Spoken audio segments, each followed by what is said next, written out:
Framelens audio visual.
Sundarek makalangan gilik singkil patekadan tenung ludang mong waring rang mintonkeun kabinang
Ladies and gentlemen, now we come to our main program, plenary session.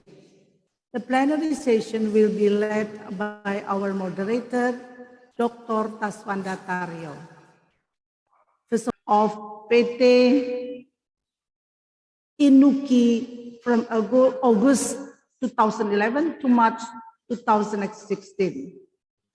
As a part-time lecturer for Strata 2 from Saturday class since 2003 up to now, as a CEO of Project Management Office for Indonesia,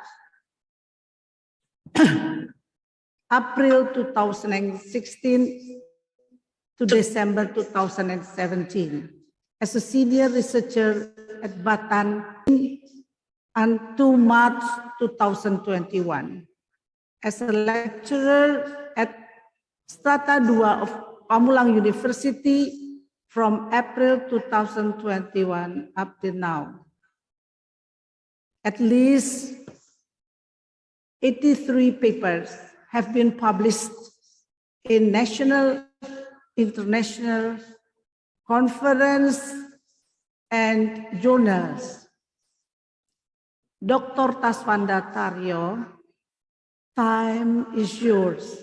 Thank you very much. Thank you very much, Dr. Umi Rusilawati, for my time. So, good morning. Assalamualaikum warahmatullahi wabarakatuh.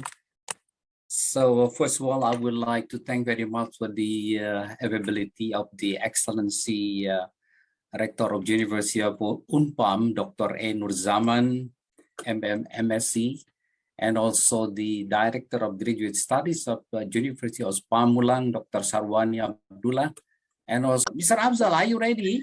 Very good morning, sir. Yes. Good morning. So, okay, be patient a little bit. So, I would like to read your CV right now. No problem, sir. Thank you very much. Okay, the name is Mr. Abiyad Syed Munna. So he lives in Essex, United Kingdom, I guess. The personal statement, my motivation for teaching is based on the commitment to help others and the belief that teachers can change and transform mind. I have been engaged with education development, training, and community throughout my life. I have developed confidence in educating people of all ages and different areas of knowledge, including business and learning skill. I have experience working with organization at management level, which will build my skill in problem solving, time management, and ability to work independently. I'm also committed to personal learning and development.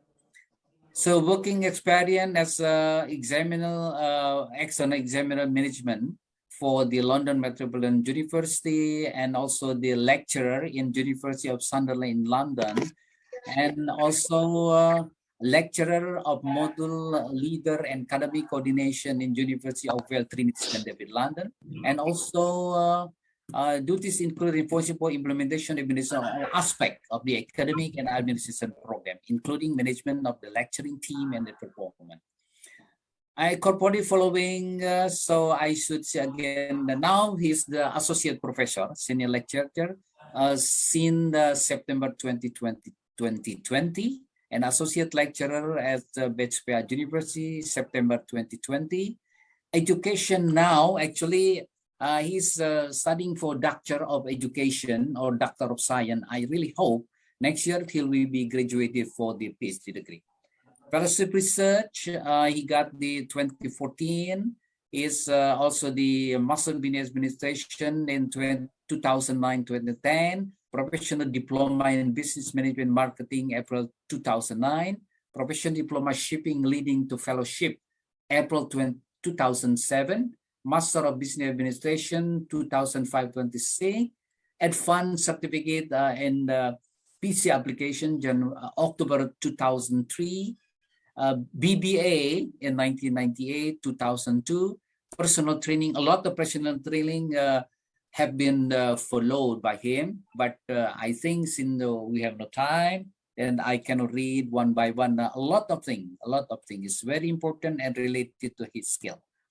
skill and qualities, and motivated, bilingual, except just English, Bengali, and Hindi, interests, writing poetries, performing in stage drama, volunteer work, and relief work, publication. A lot of publication have been made by him, referential, available on request. That's all the CP of Mr. Afzal Syed Munna, and now is your time, about 30 minutes for your presentation. Mr. Syed Munna, please. Very good morning, everyone. Thank you very much, sir. I apologize on at the beginning because I think you are aware. I've been not only me, but the entire family has been tested COVID positive. So I probably will cough in between my lectures. So apology for that, but I will try to make it as quick as possible. So before I proceed, sir, I would like to share my screen, and if you please confirm that you all can see my slide. Yes, I am visible and I am audible. Yes, I am seeing your slide, please. Thank you very much, sir. So thank you very much for your nice introduction. As everybody can see that you can have my details, and we have been hearing from sir that who I am. I mean, I prefer myself to call as a teacher because that's what I believe, that I can transform people's mind. And this is what I wanted to be treated as.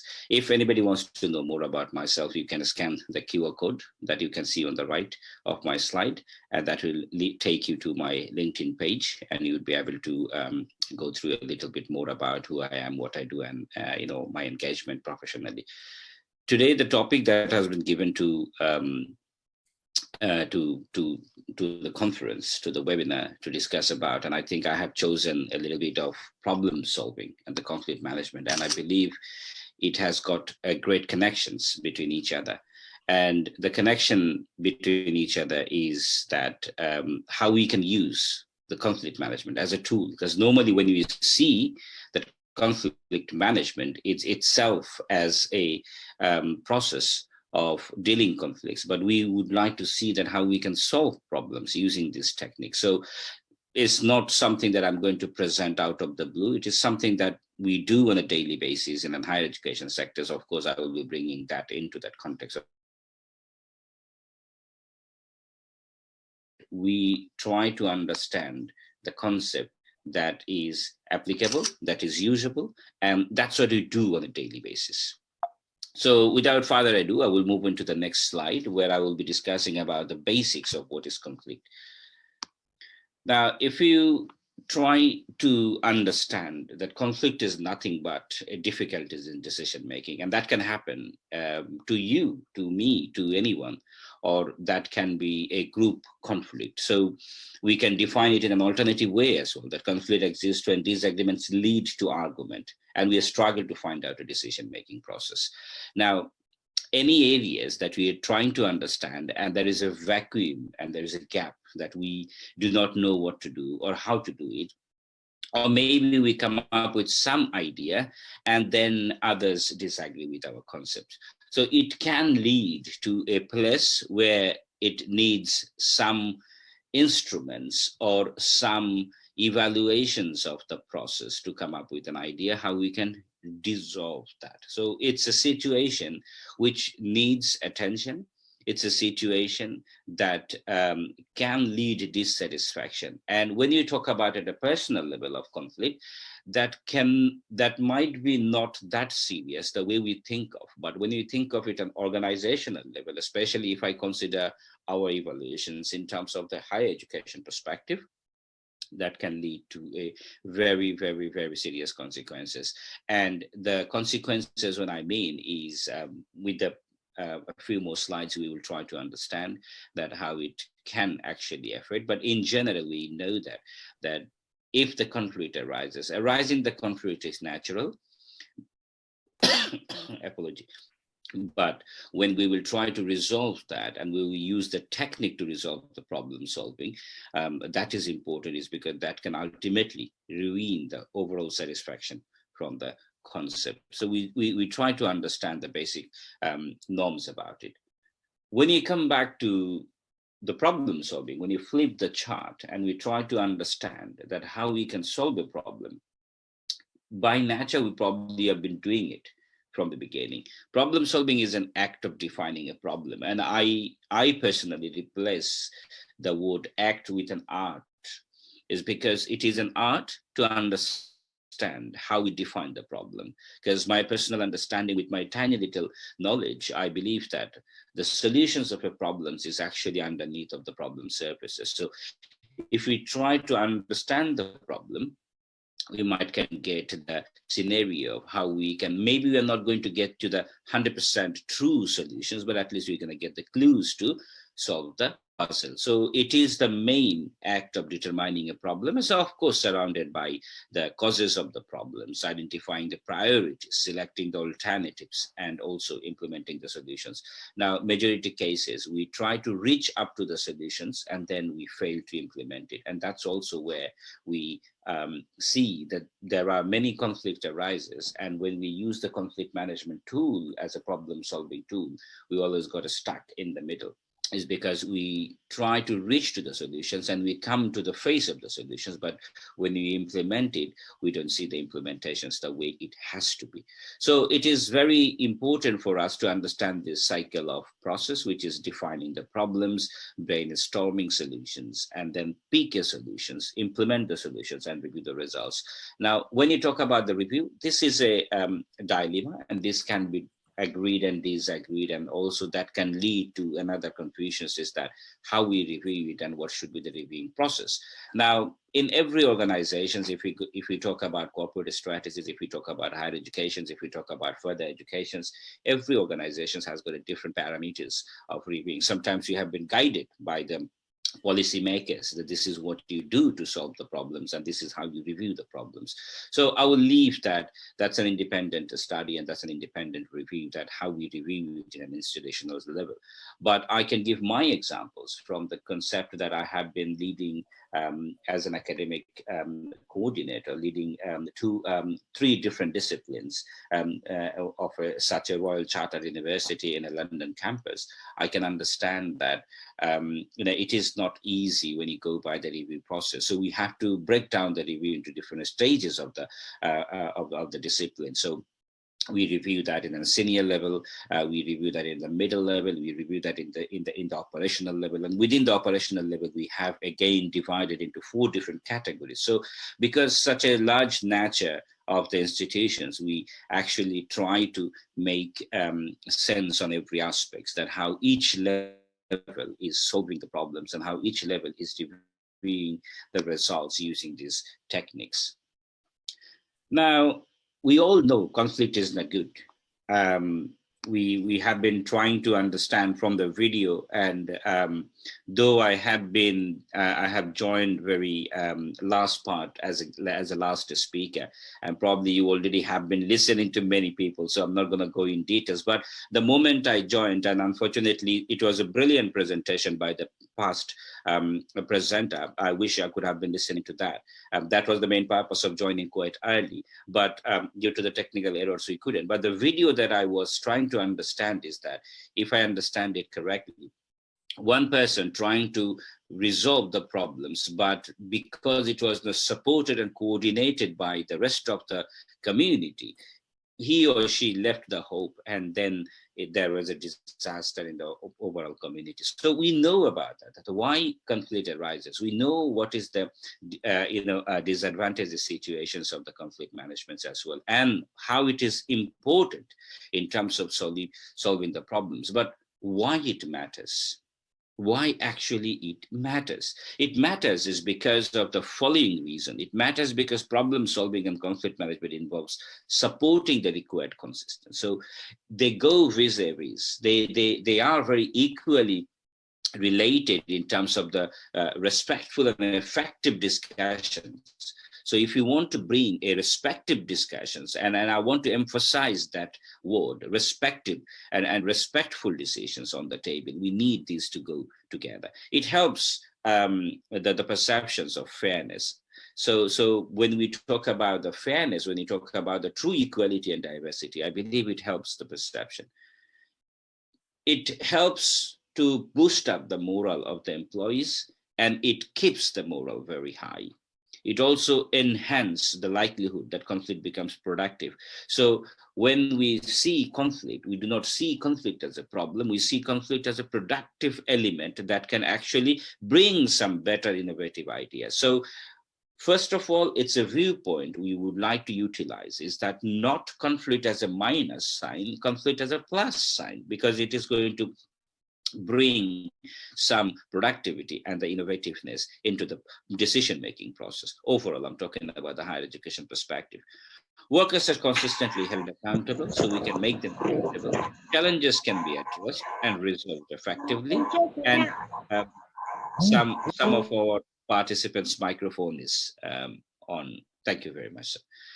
Challenges can be addressed and resolved effectively. Risk of more serious workplace issues can be reduced, and the need for the stress-related advance and reduced as well. The last one is very important, especially during this pandemic. We are much more concerned about mental well-beings and the health, rather than concentrating on or emphasizing on the high performances, is because we are going through so many issues due to this pandemic, and that is affecting us very, very well.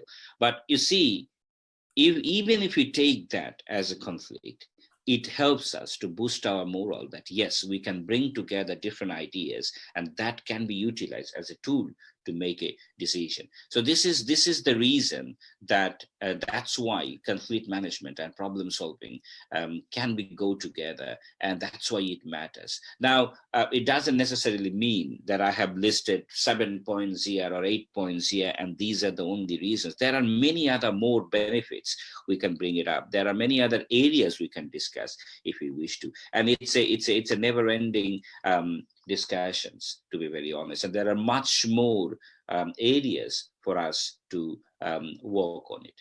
If we look into this diagram, where exactly we are trying to understand here. So if you look into the X and Y axis, intentions, process, rationals, and emotions, and if you see that conflict management, problem solving, and decision making, the three circles together, they are not isolated. They are very much connected to each other. So if you see that problem solving and decision makings, they share the values together, where we have a wicked problems, which is coming from, and we need to find out that gap, and we need to fill that gap from the conflict management perspective. So the conflict management is very much positively correlated with the problem solving, and problem solving is definitely correlated with decision making. So they are very much interconnected elements to each other. So we cannot separately think, and we cannot separately give it a weight of individualism. Now, if you want to make an effective decision making in any organization, regardless to the size and natures and the number of the employees you have, you must have to go back to the decision making process, and then the decision making process should include the problem solving techniques, and the problem solving techniques must consider the conflict management as a tool to make that decision and to make a rational decision in terms of making it effective and making it more engaged throughout the overall cooperations and coordinations by the employees. Now, when we talk about the conflict management and the decision making, decision makers must resolve conflict between the champions of the various alternatives. So when a decision maker at a different stages, for example, is in a strategic level stages or mid-level stages or in the operations level stages, they need to identify the objective, the core values, the principles of the organization, and then they try to bring that back into the alternatives by saying the different stages, taking different decisions. So conflict must not be looked upon in a distraint, but should be engaged, a source of additional information, right? So when you look into the conflict, we should not be subjective, we should be objective. So rather than why the conflict arises and how to handle it, rather than it has to be integrated within the process. So I always replace this word with my students and my colleagues as well, that I prefer not to use the word process, I prefer the word replace it by culture. So when you make it a culture, it becomes nature. So it should not be thinking, or it should not seem like that we're doing something out of the blue, or we're doing something for the sake of doing it. We're doing it is because that is natural. And that's how it should be looked into, because it should be conflict management, or conflict should not be looked into as a problem. Conflict should be looked at as a source or resources of the additional information that is going to help us to the overall decision-making process. And this is the way we actually can use conflict management as a tool to bring out the best from problems. Now, current study of successful organizations suggests that major decisions should be arrived. I have given references. Decisions should be arrived at a through process of consensus, teamwork, and the committed participations of all personals. So this is where, again, it shows the credibility of being engaged and involved within the process. And I can see that bias by the managers will result in destructions of the teamwork. So this is where the freedom, this is where the inability of achievements can be avoided and should be avoided. Because when a manager or a leader try to be biased or became biased on various reasons or various environmental factors, that can actually lead to the unsuccessful decisions, or maybe a decision that is not effective or truly effective for the organization. So we have to be very careful about how we can relate this, to avoid the biasness, and also how we can focus more on the overall objectivity of the organizations. And we use conflict management as a power source to gain the additional information that is going to help us in terms of making a decision. There is a new concept coming up that we are trying to introduce it into our organizations and from the higher education perspective, concept of applications. Now, this concept is very old, as you can see that. It's a balance that was introduced in, zones of low conflict and intense conflict have counterproductive outcomes, which has been discussed in around 1978 and 1983. But we are trying to bring it back, is because, as I mentioned, that recently it has been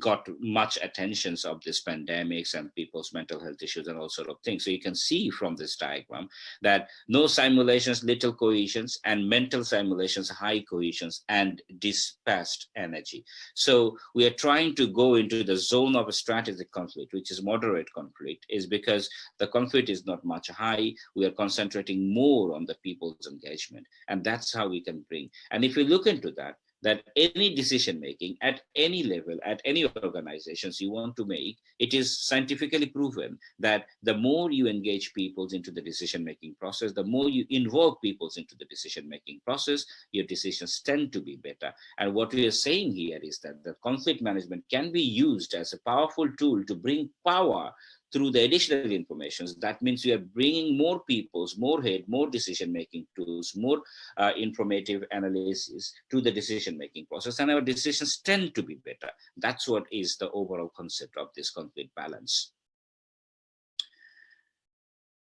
A case study examples, as I mentioned about, I think this is, I must have to mention here overall.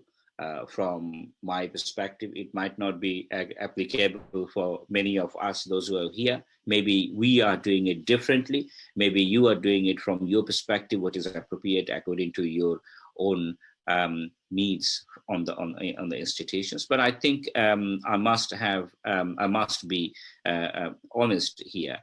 In terms of the tool that the way we use is performance appraisal versus professional development review. So how we see that CBT requires positive gestures, and we see that the performance appraisals is a process where we try to bring out the best from the peoples by defining certain rules at the beginning, and then we try to bring out the results by analyzing some achievements and non-achievements.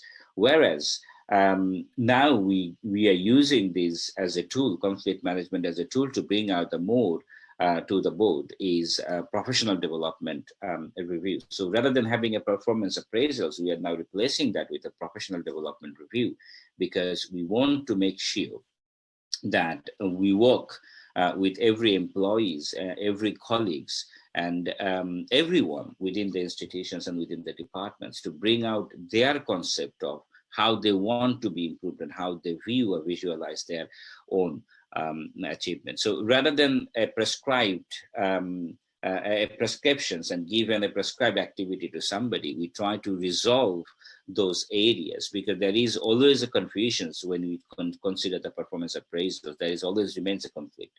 So we try to bring out the best from that perspective, so that we can actually allow people to write their own review, so that they can see that how they value themselves with the aim of the corporate objectives. So the performance review conflicts, there are some common conflicts that arises where people's I'm not happy about what the management is thinking, the management is not happy about the way they have been performing, and there are some rigid traditional information that has to be tick boxes. Those are the boundaries that we want to bring and break and bring out some lights over there through this performance professional development review. And that was the area where we try to understand that how we can utilize those past conflicts, those arises from the performance appraisals meetings, and bring more light into the new development of the review process,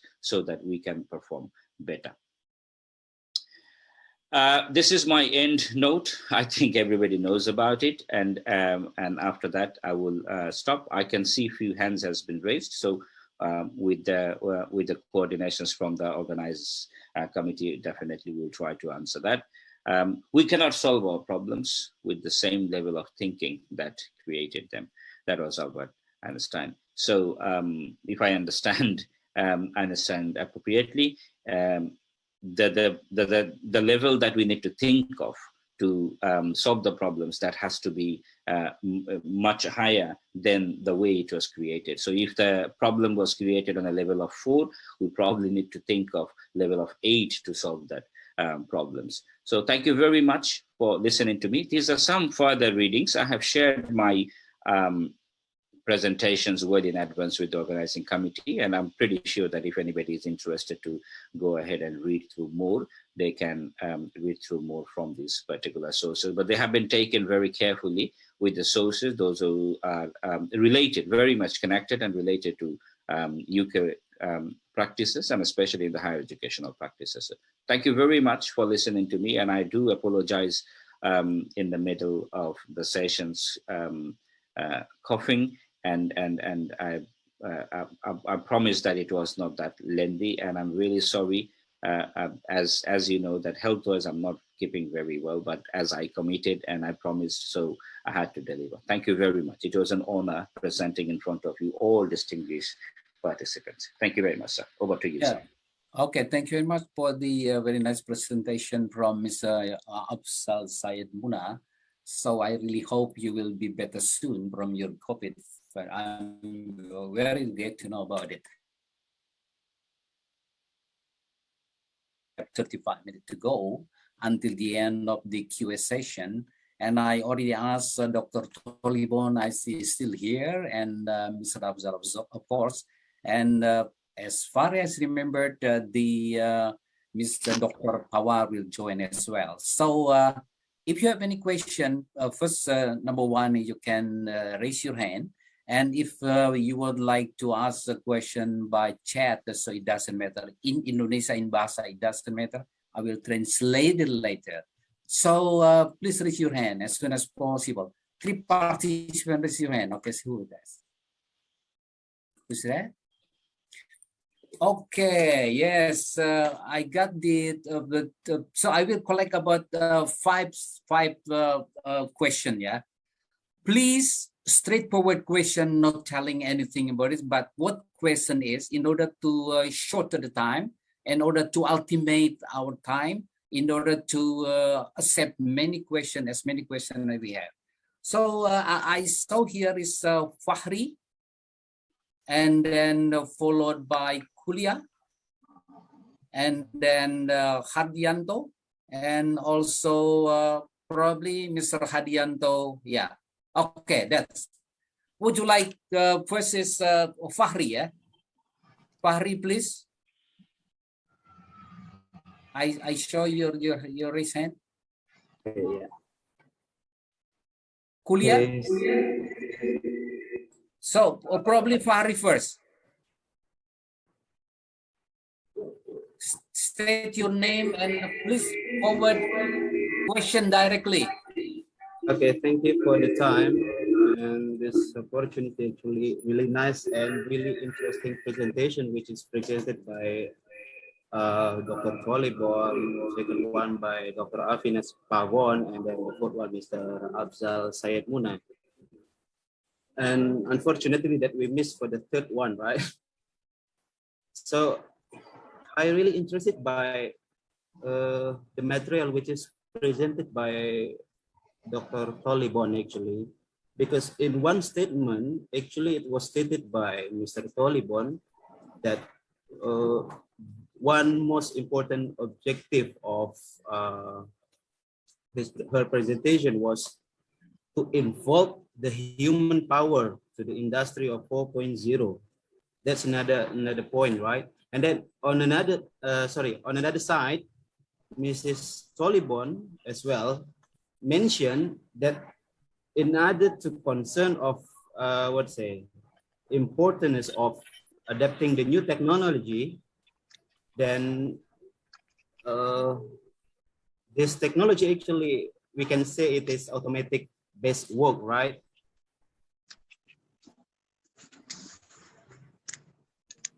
Can you hear my voice?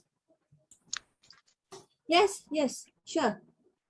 Okay. Oh yeah, Miss Dr. Taliban, sorry.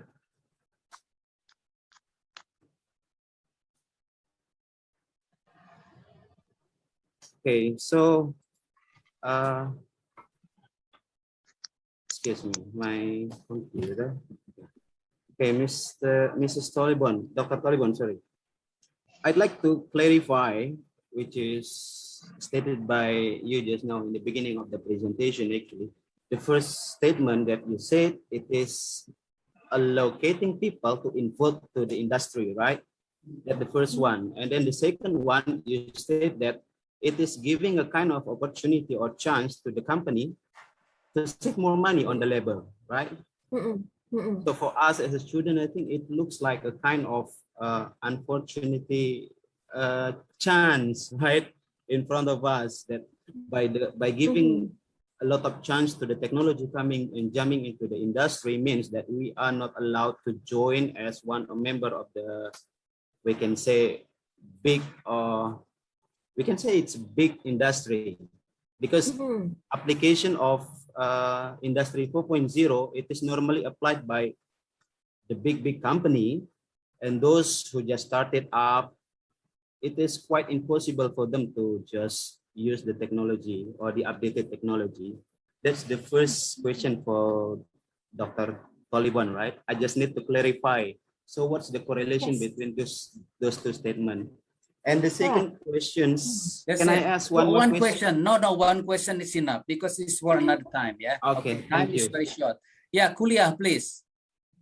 Kulia. So, hello, good afternoon, everyone. Yeah. Okay, Dr. Tolibon, I would like to collect the question first. So, and after that, so I mean the speaker can answer question one by one. Okay. So in order to optimize the time. Yeah, Mr. Kulia, Miss Kulia, please.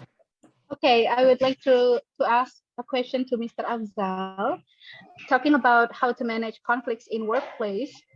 I am very interested in talking about the generational gap in workplace, because right now in our workplace there are two generations, or maybe three generations: baby boomers, and then also the millennials, and then the newest generation is the Generation Z, which is they must have very different behavior and outlook between groups, and also they were born in at distinctively different times. Each generation maybe grow up in a different context and as a result may have different work expectation.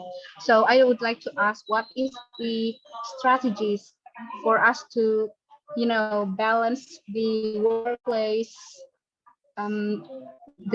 environment, because there are so many generation gap, and what do you think about it? Do you have any advice how to make our workplace better, because there are maybe different approach for every kind of generational gap differences? Maybe that would be all. Thank you.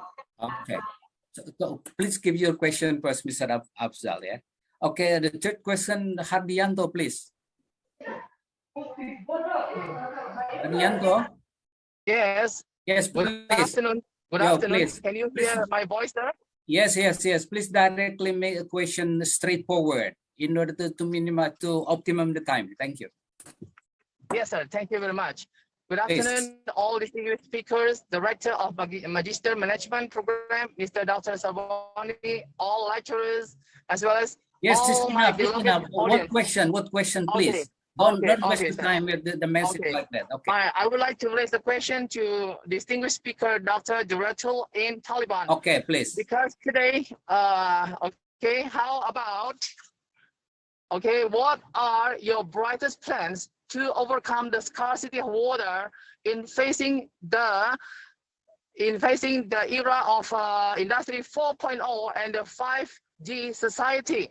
And then the other one is because of we have already found out the scarcity of water is very huge, very massive, gigantic, and gargantuan. How about if there is a new invention of having a good quality of water by creating a good quality of water from the air, like from air conditioner that can get water from easily, free of charge, because of having air conditioner. Thank you very much. Thank you very much. Yeah. Naris, are you there? Yes, I'm here. Okay, please. Okay, please. To whom question will be delivered? Thank you, please. Thank you. My question for Dr. Afzal Syed Munna and Dr. Avinash Pawar. The social and economic upheaval caused by COVID-19 has raised questions about 5G's role in the post-pandemic world. Regardless of any debates over the impact COVID-19 on 5G, it's hard to argue that the 5G trends really motions. And economic benefit 5G technology can be realized, but it will require ecosystem to work together to speed deployment. This includes policymaker and regulator as well as system integrator. So far, I like to know, the question is,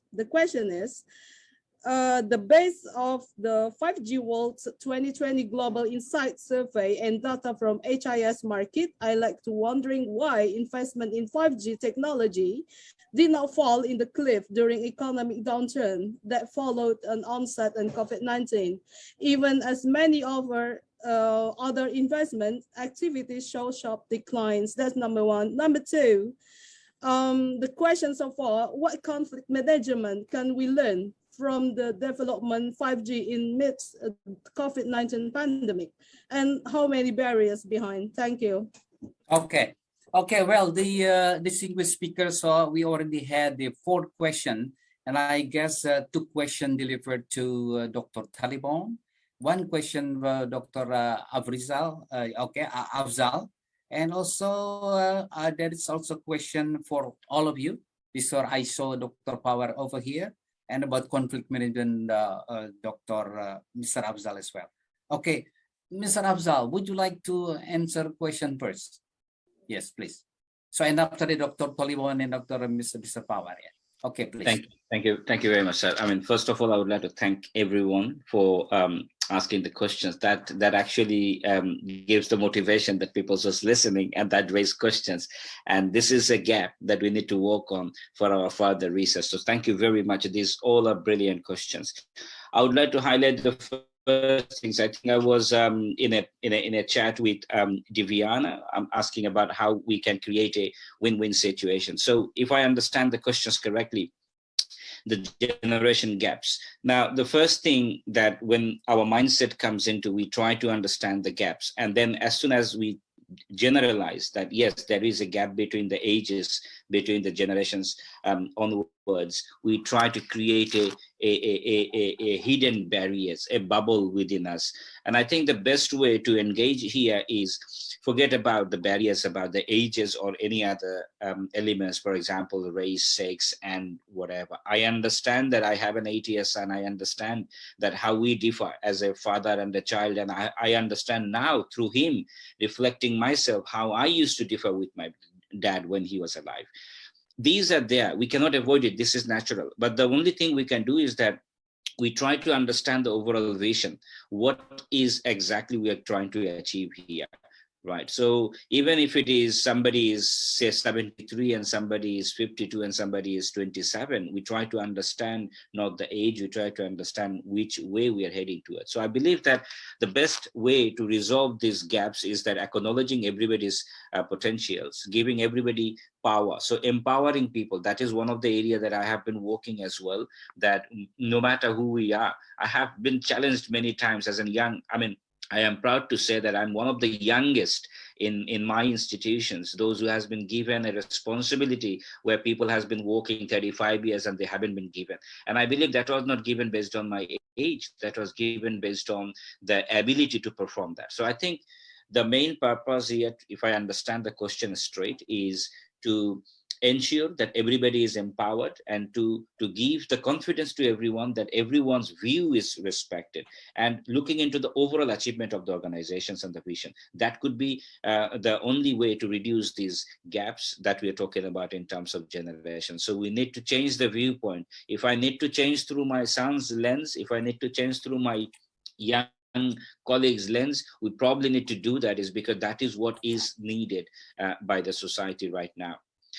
If I go back to the second question, okay, I can see that there is another questions which probably the committee will take it. I will come back to that. If I go back to these generations changes on the five Gs and the conflict arises, I can tell you that when we moved into due to this pandemic, when we moved into the online-based teaching, back in 15th of March 2020, it was a disaster for everybody, even as an academician, as a practitioner, that how are we going to handle the online classes. And from there, when you have been told this June by the government that we have to go back to face-to-face teaching because of the mental health issues and the lockdown is over, it was again a disaster, because after 17 months of online teachings, sitting in a homely environment, people's become rigid to come out from that comfort shell, and we had to do that. So we couldn't go back by changing things by saying, okay, we're gonna bless by the technology and we're gonna use the technology to bring it back. We had to approach a hybrid approach. So we went to the HyFlix teachings, where few people have been given opportunity to study from home, few people have been given opportunity to come back to the campus and have face-to-face. So we end up having 2 students in the class and 20 students online. And this is the way we try to go slowly, and we are hoping that we're going to come back again face-to-face teaching from February. But then again, as you see that the new variant has been changing its natures, and we're going into different directions. So it is a matter of understanding and practice and process. I think we are still going through these trial and errors, and there is a lot more to learn. And we have to be adaptive. That I can say, and I would like to end here with the permissions of the respectful others. But if that does not give you answers, I'm happy to come back again if they allow me time. Thank you very much. Dr. Ibon, please. You have 2 questions, I guess. Okay, thank you for the question. So I would like to answer the first question that regarding the reducing of the manpower in the Industrial 4.0.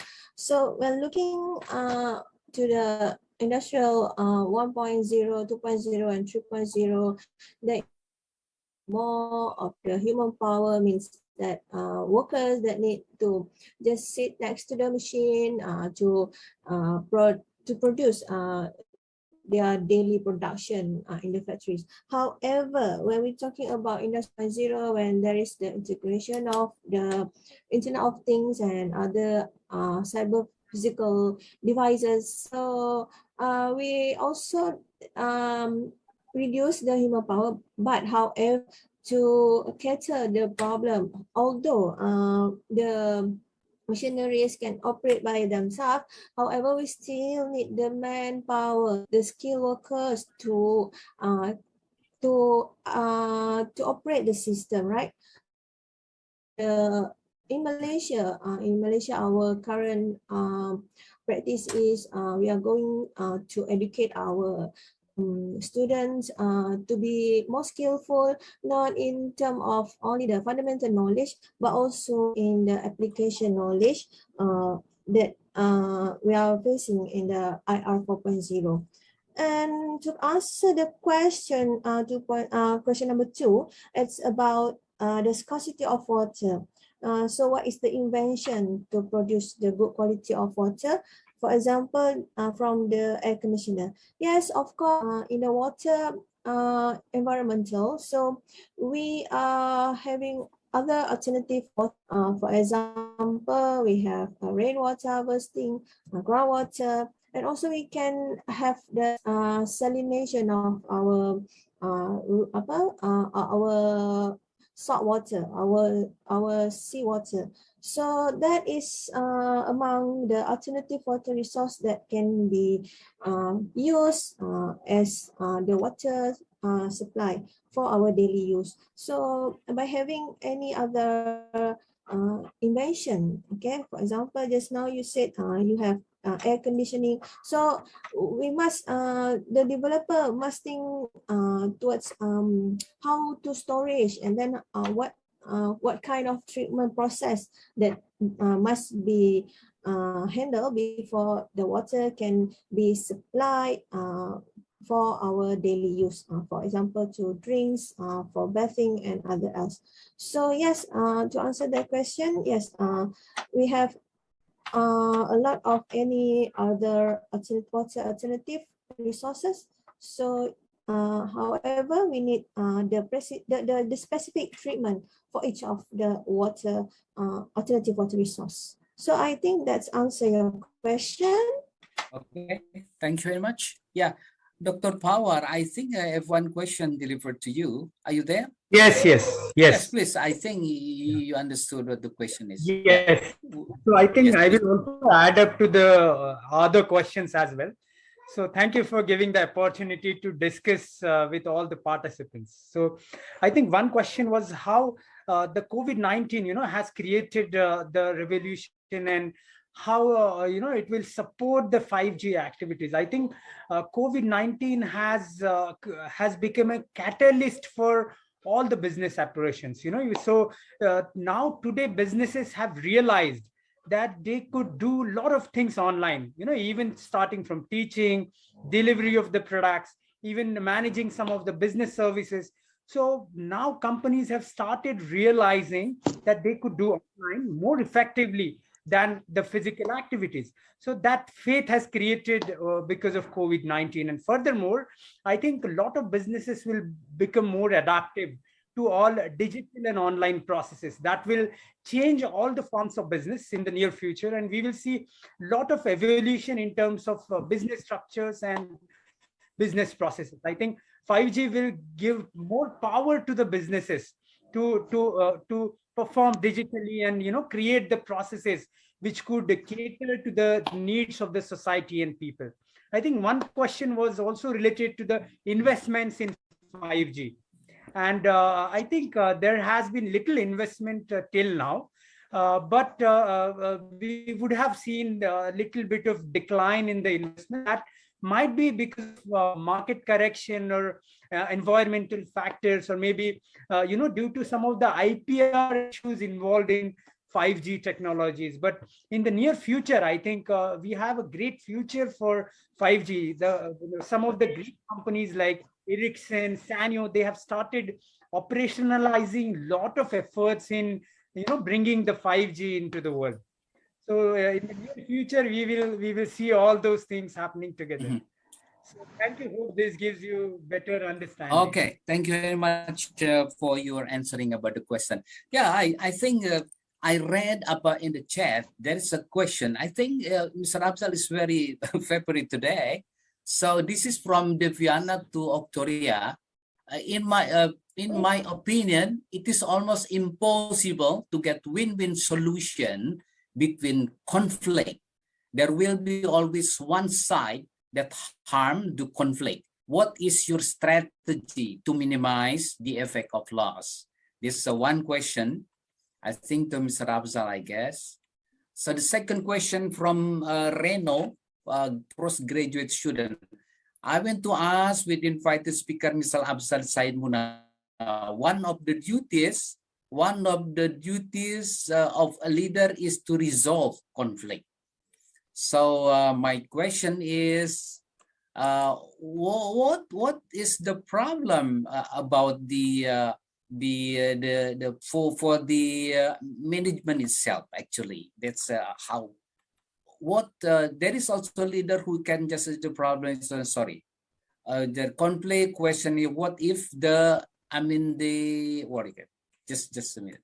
Be patient. If there is also a leader who can judge the problem on his home, yeah.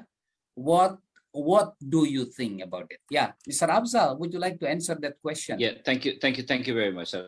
I can see that yes.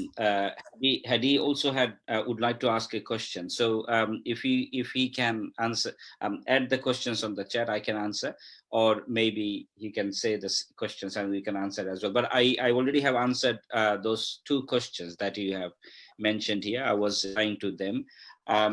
So the first question is, it is impossible to create a win-win situations. Now, I mean, with my little brains and tiny little knowledge, I never consider anything is impossible.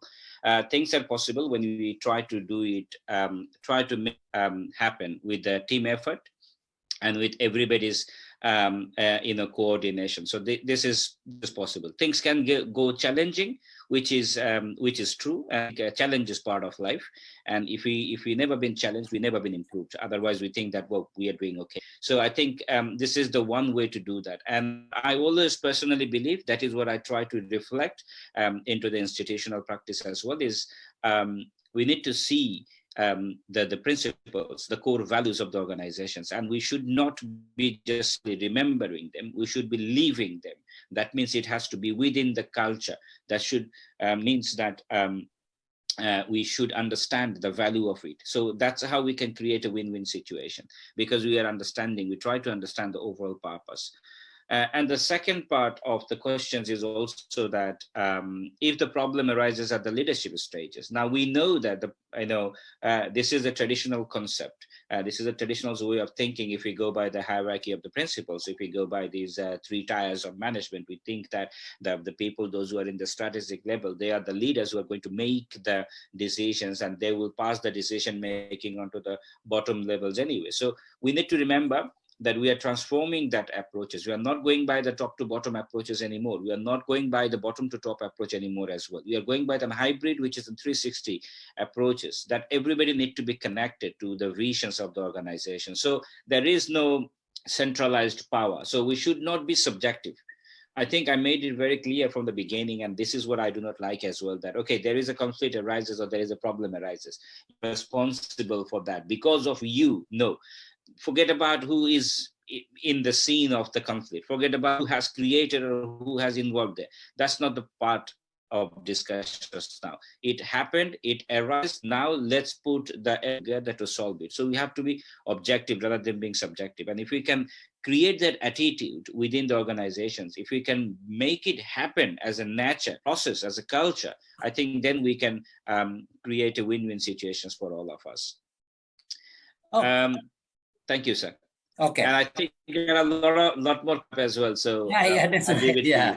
Okay. I would like to question this for the Dr. Tolibon. Would you like to enlighten me that environment and economy are an aspect that need to be balanced? In the theoretical contract, there is a trade-off. In development environment, aspects are often interlinked. Development of endemic environment beyond its carrying capacity, causing many disasters. Would you please explain how to mitigate the environment so there are not many environmental disaster. The second is example development policies and do not damage the environment. Thank you. Dr. Talibon, please. I really hope you can catch the question. All right, so thank you for the question. So the question is about how to mitigate the disasters, right? That's right, Okay. yes. So for my opinion, so disasters is back to our awareness of the community. So why does disasters happen? So for example, the flood. So maybe because of the pollution to the river system. And then also for the illegal logging that being clear up all the forestry areas. So there is no more catchment areas to catch the river. And then the river water that being as our main resources of the water supply.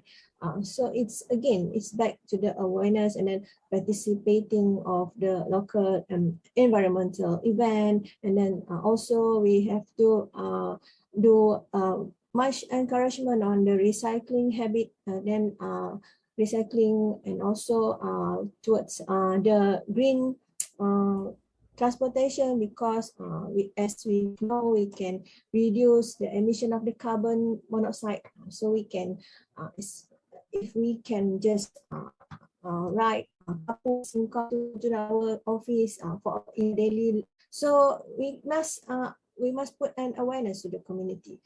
So that I think answers the question number one. And how about the second question is on the development of the policies. So when we're talking about the policies, so I think I have not my expertise because it's about a policymaker.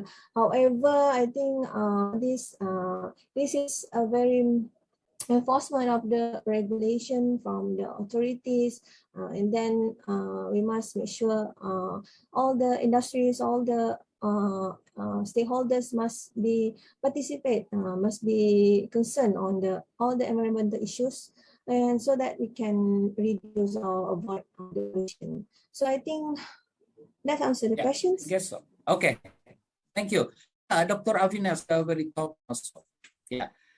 Thank you for your presentation, River. Rapidly developing technology must, of course, be balanced with human capacity and its readiness to deal with potential threat occurred, such as data security and cybercrime for democratic in Indonesia. And Israel information will certainly have an impact on increasing number unemployed.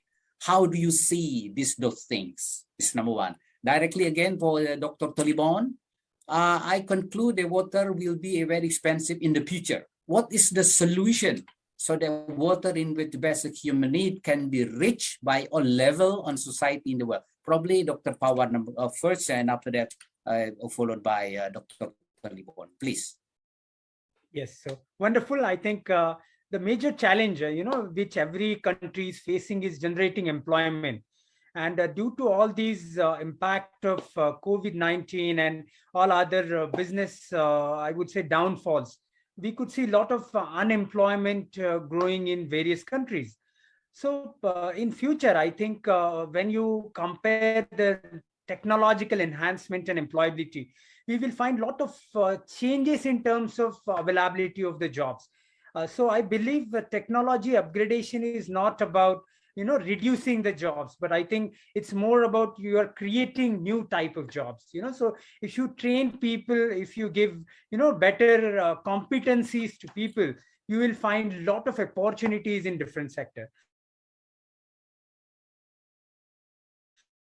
The deal with the unemployment is to give better training to people, to adapt to the technological requirements that will fulfill the employment gap in different countries. And I think I think universities and colleges have a bigger role to play to give them better training and impart better skills to their students. So I believe for employment aspects, training and development is one of the key area to work on. On the other side, if you talk about the implementation part, as the question talks about the government policies and structure, I think in the context of Indian government, we have strategized a lot of activities to, build infrastructure for 5G technologies. So soon, I think we will start implementing it, and we will get more benefit for citizens of the country. I'm sure initially it might take some time and it will face some of the obstacles. But in the near future, we will find, a lot of applications of 5G. So yeah, of course, yes, there is going to be a bigger scope of application. I think this justifies to the question. Okay. Yeah. Dr. Tolibon, please. All right, thank you for the question. So the question is about the price of water will be high. Okay. So first of all, we must look into why does the price may increase. So because definitely it involves the treatment technologies that we use to treat the water. So why we have to use the high technology, we call reagent, the chemical to treat our rivers, water. So why does we need to use that thing? Because high pollution of the rivers. So back to my presentation just now. So we must control the pollution at the source, and then when we can minimize the pollution, we reduce the pollution, and we reserve our rivers and also other water bodies. So definitely the water may not be polluted, and the contamination can be lowered and can be pumped into the water treatment plant, and does not have to use any other expensive technologies to treat the water to being supplied for the consumers. So in terms of that, we can just manage our water supply properly. So I think, but when we're talking about the policies, the regulations, so it's beyond my expertise. So I have no say about the policies. So it's up to the decision maker on how to make sure the price of the water is not being misused by any irresponsible agencies. So I think that's answered the questions. Thank you. Okay, thank you very much. Yeah, Dr. Avinas, there is actually a 3 question, but because of the time limitation, I just deliver one question from this. I remember this, my student. There are many companies that build virtual world and environment in the metaverse, just as there are many companies that do things on the World Wide Web. Metaverse refers to a 3D virtual world inhabited by avatars of real world. Metaverse allow you to to go virtual concert, travel online, create or view artwork, and try on digital clothes to buy. So what do you think about it in 5G society? Thank you. Yes, wonderful question. I think it relates to how technology is getting transformed into different areas, starting from augmented reality to the virtual reality, and doing all stuff online.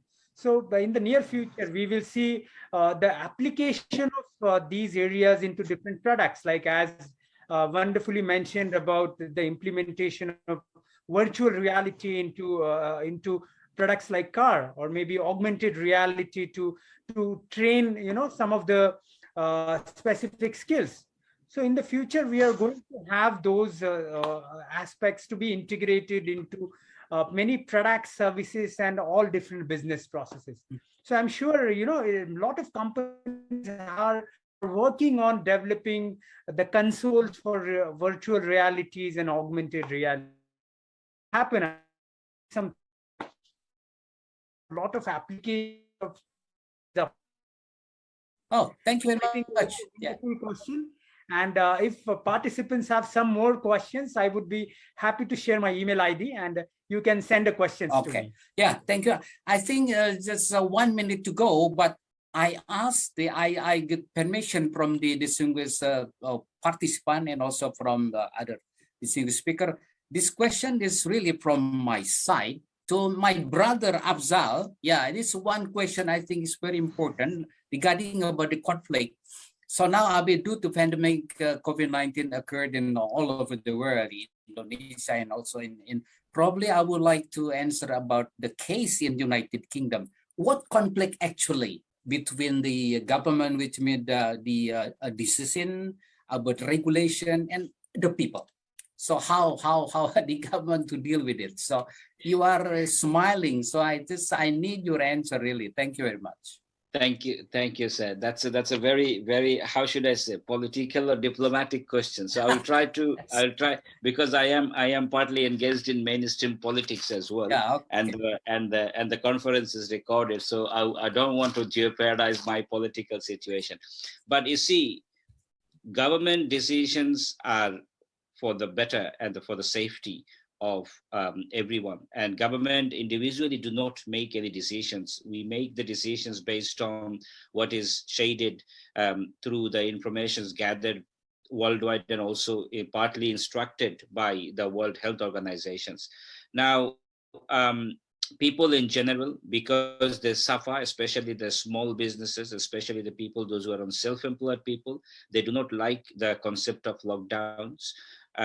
To be sitting at home and losing their incomes. But at the same time, they do understand that we must have to agree that we can save life by not going out and spreading it. So there is always a debate about it, but I think we all overall came to this consensus and came to this agreement that the decisions government made was appropriate, and it is the benefit for the overall society not to spread the disease and the viruses.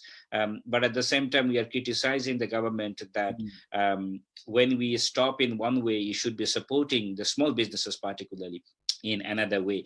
If you look into the large organizations, MNCs, they are not actually that affected. It's because somehow they have reserves to survive, but it is the poorer people. So there is always a conflict, but I think most of us, we managed to identify and we managed to realize that the safety is needed. So I will not directly quote, but if I remember the gist of what our head of World Health Organization mentioned, that it is better not to celebrate now rather than celebrate later. So it's important to save life rather than just going out and celebrate now and then grieve later. Rather than we better stay controlled now and then celebrate later. I think we managed to realize that gradually, but still there is a huge number of populations, those who are not vaccinated, and I wish they will come back. And unfortunately, majority of them are from our, Black Asian minority community. We urge people to come and take the vaccines, and there is a benefit of it. It's not for you, it's for the whole world. We need to think of our community. I am who I am because of my community. I am who I am because of my society. So I have to give it back. And this is my responsibility to come forward. So thank you very much, sir. Okay, yeah. Okay, thank you very much for the, I'm on behalf of the organizing committee, also for all distinguished participants, would like to thank very much for the very excellent speaker delivered by Dr. Tolibon, Dr. Avinas Pawar, and Amusang, unfortunately, connected in the middle. So I'm so my sorry. brother Afzal. So thank you very much again for your, oh, you here?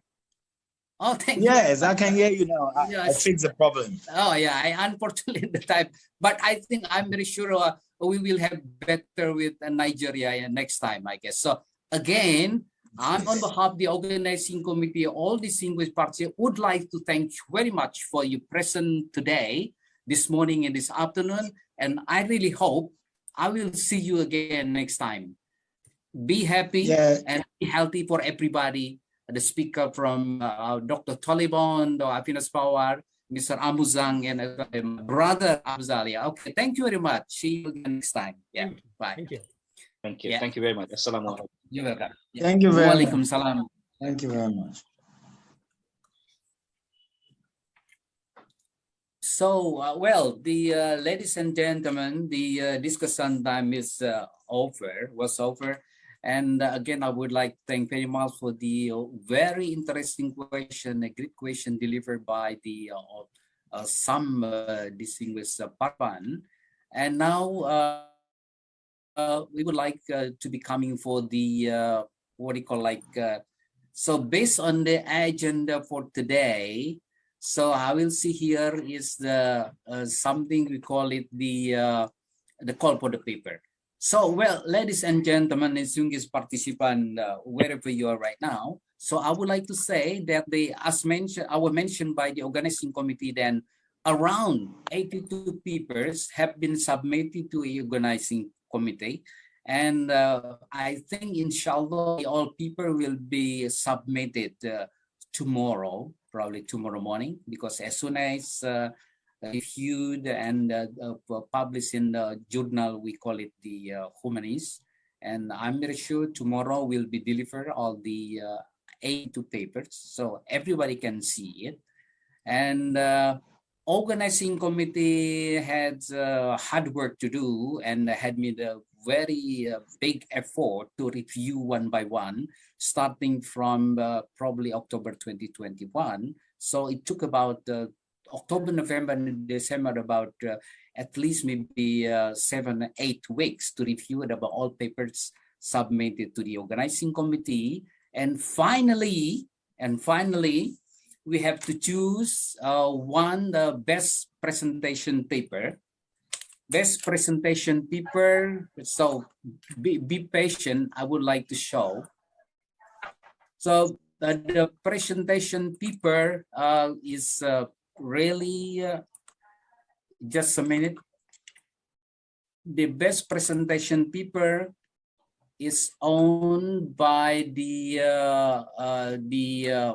authors of the Kuliah Alfenda, Ika Kusumawati, Rahmat Yumadi, Aceng Hidayat, and Umi Rosilowati, with the title of System Information on Electronic Money as a Payment Instrument in the Future of Cashless Society.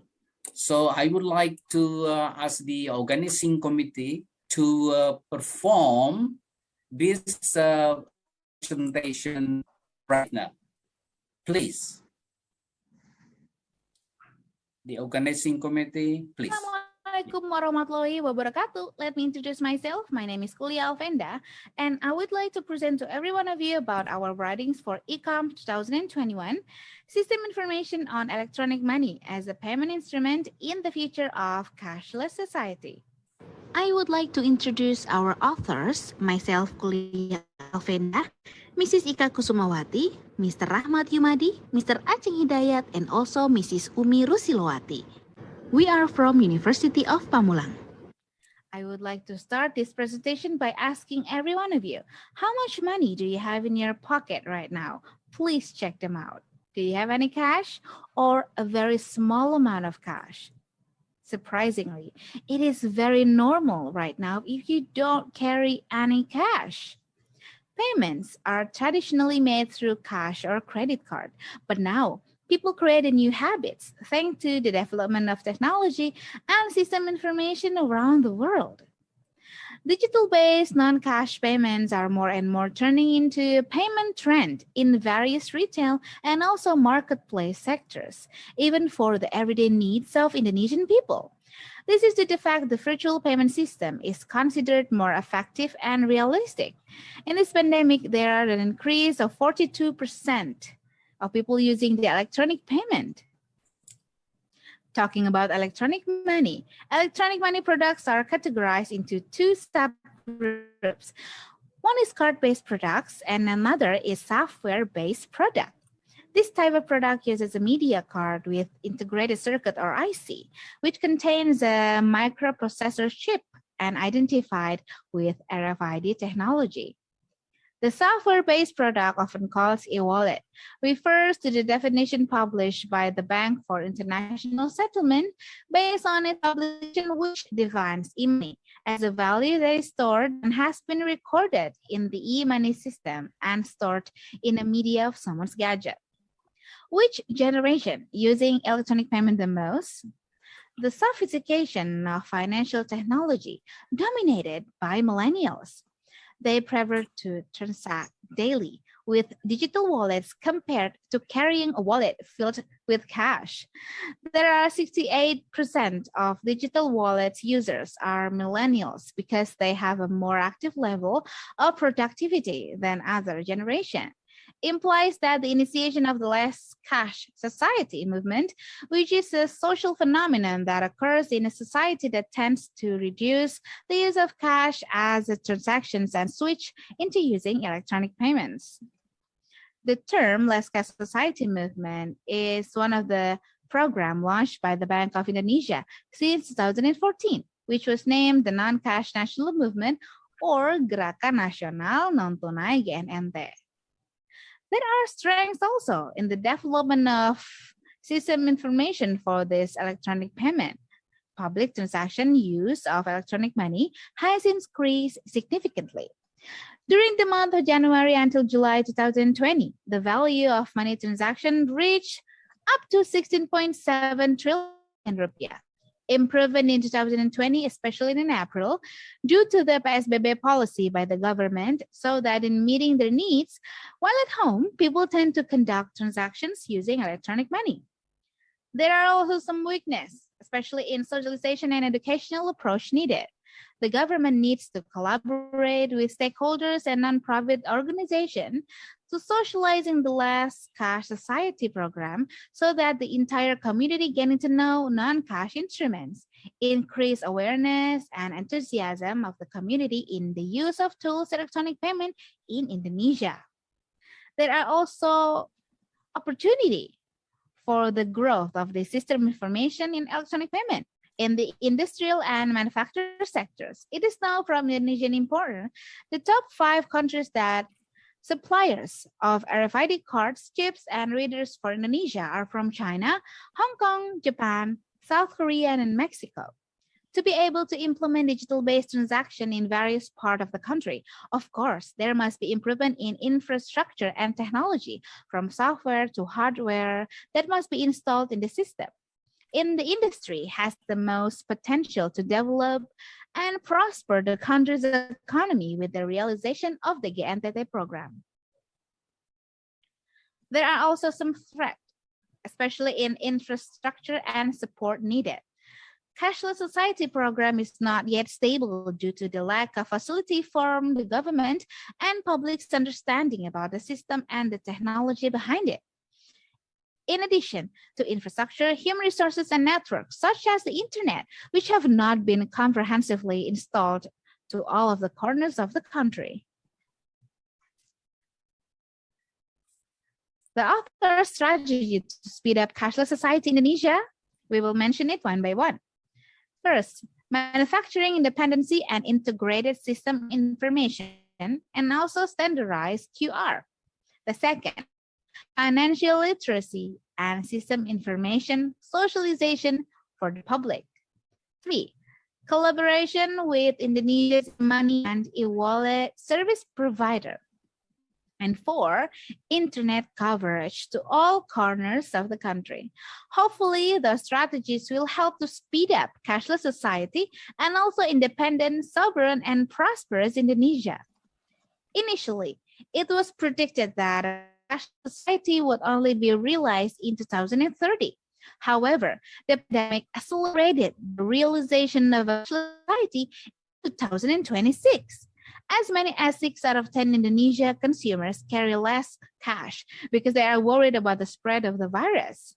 The number is the highest in Southeast Asia region. With this strategy, the future of Indonesia hopefully can truly maximize the strength of local resources and utilize what is in this country to realize a less cash society through manufacturing own needs and payment infrastructure using electronic money. So that Indonesia do not only as consumers, but also grow local industries and optimally utilize human resources so that an independent, sovereign, and prosperous Indonesia can be realized. That will be all of our presentation for ICOM 2021. Thank you so much for all of your attention. Assalamualaikum warahmatullahi wabarakatuh. Waalaikumsalam warahmatullahi wabarakatuh. Okay, yeah.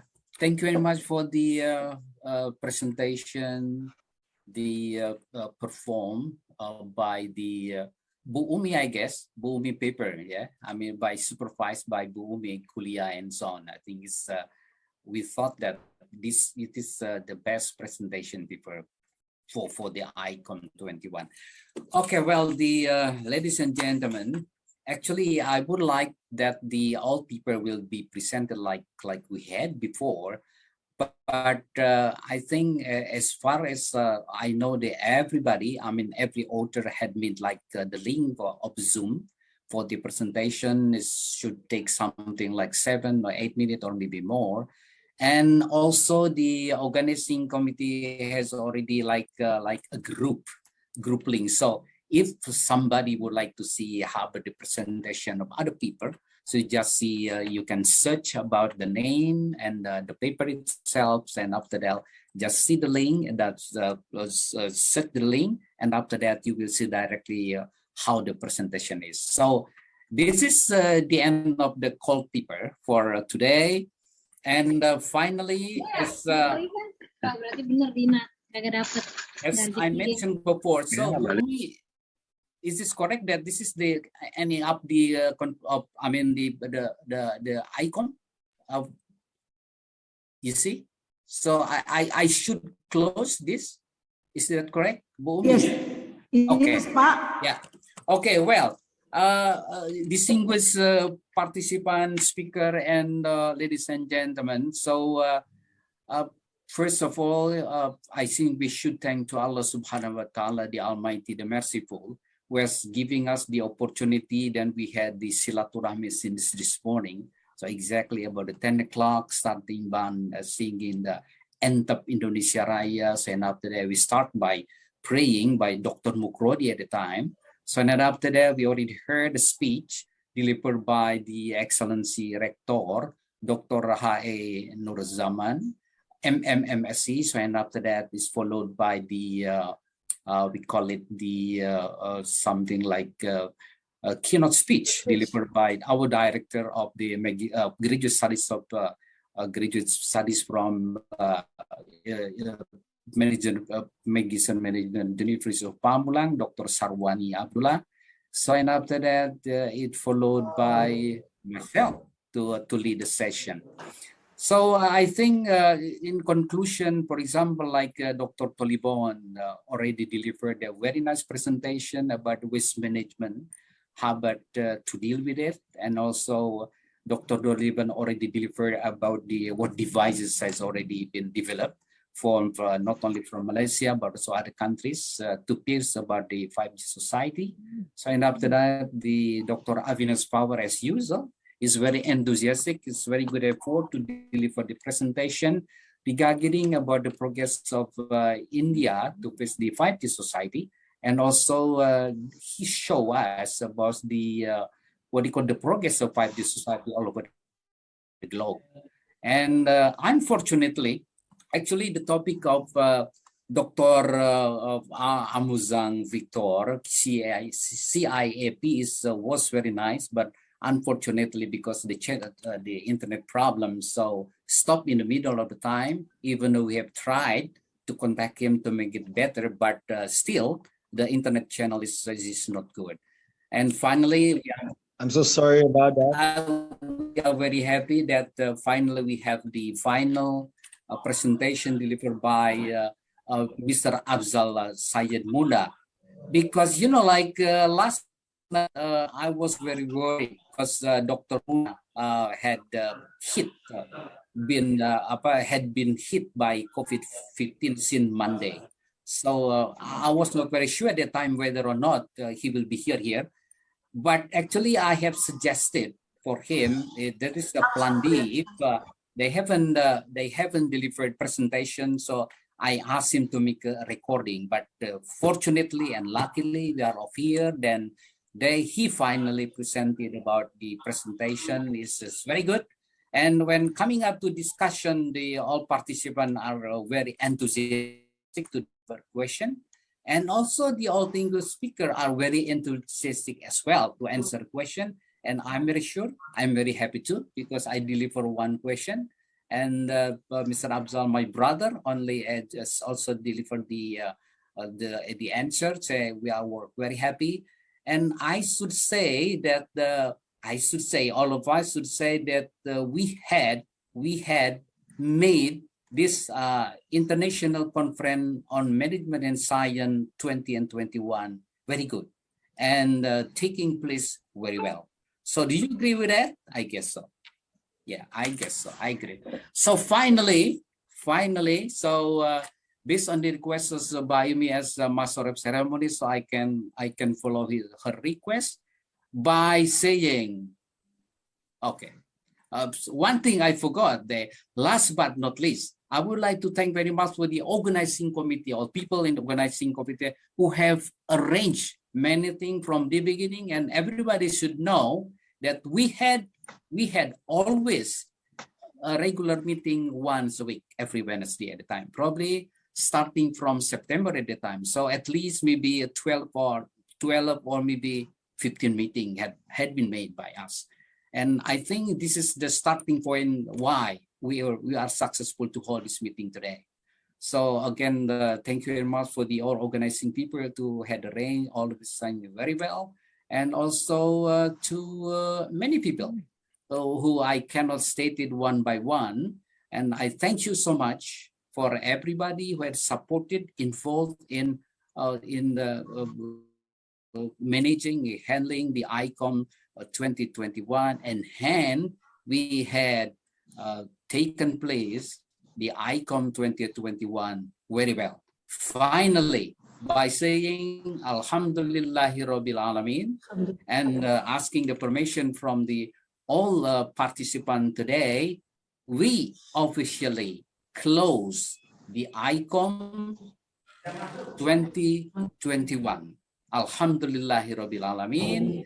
And inshallah, we will see you again on the ICOM 2022 next year. Assalamualaikum warahmatullahi wabarakatuh. Alhamdulillah.